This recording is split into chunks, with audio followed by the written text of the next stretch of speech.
ರಾಷ್ಟ್ರೀಯ ಏಕತೆ. ವಿವಿಧತೆ ಏಕತೆಯನ್ನು ಹೊಂದಿರುವ ದೇಶ ನಮ್ಮ ದೇಶ ಭಾರತ. ನಾವೆಲ್ಲರೂ ಒಂದೇ ಎಂಬ ಏಕತಾ ಭಾವನೆಗೆ ರಾಷ್ಟ್ರೀಯ ಭಾವೈಕ್ಯತೆ. ಜಾತಿ, ಮತ, ಭಾಷೆ ಬೇರೆ ಬೇರೆ ಆಗಿದ್ದರೂ ನಾವೆಲ್ಲರೂ ಭಾರತಾಂಬೆಯ ಮಕ್ಕಳು ಎಂಬುದನ್ನು ಎಂದೆಂದಿಗೂ ಮರೆಯಬಾರದು.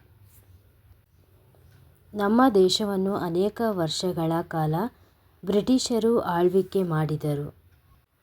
ಬ್ರಿಟಿಷರಿಂದ ಸ್ವತಂತ್ರ ಪಡೆಯಲು ಅನೇಕ ಮಹನೀಯರಾದ ಮಹಾತ್ಮ ಗಾಂಧೀಜಿ, ಲಾಲಾ ಲಜಪತ್ ರಾಯ್, ಸುಭಾಷ್ ಚಂದ್ರ ಬೋಸ್, ಸರ್ದಾರ್ ವಲ್ಲಭಭಾಯಿ ಪಟೇಲ್ ಮುಂತಾದವರು ತಮ್ಮ ಪ್ರಾಣವನ್ನೇ ಮುಡಿಪಾಗಿಟ್ಟು ಹೋರಾಡಿದರು.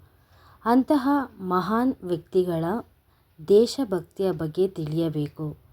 ಭಾರತೀಯರಾದ ನಾವೆಲ್ಲರೂ ದ್ವೇಷ, ಅಸೂಯೆಗಳನ್ನು ಮರೆತು ಸ್ನೇಹ ಭಾವದಿಂದ ಇದ್ದರೆ ದೇಶದ ಜನರೆಲ್ಲರೂ ನೆಮ್ಮದಿಯಿಂದ ಇರಬಹುದು.